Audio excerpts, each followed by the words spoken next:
What about the sexually transmitted Ayan. disease?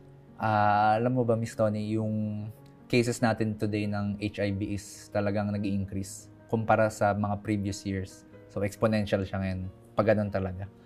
May nabasa ko, the youngest case, merong mga 1-year-old. Na ano naman yun, na-transmit naman galing sa mother nila.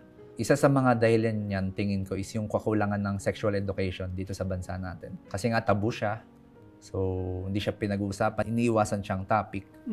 Hindi alam ng mga tao yung mga risk factors kung paano makaiwas. So, kapag nakipag-engage sila sa kanilang asawa or sa kanilang kasintahan, hindi nila alam na expose pala sila. Kasi nga, hindi nila alam na meron palang risk factor. So, dahil mababa yung sex education, tumataas yung mga STI. Yung HIV kasi, pag dumapo sa'yo yan, pwede kang hindi magkaroon ng mga sintomas after 10 years pa. So for 10 years na active ka, hindi mo alam, Hindi mo you're alam. spreading it.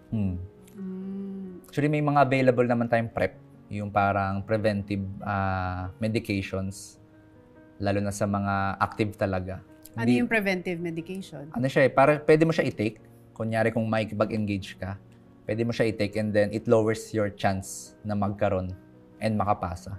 May ganyan. Hindi lang talaga aware yung karamihan kasi nga kulang pa sa... Mahal ba yung gamot na yun? Libre yun. Saan nila makukuha yun? May mga centers tayo na libre. Hindi ko lang kabisado kung saang centers, pero may mga private and public partners tayo para dyan.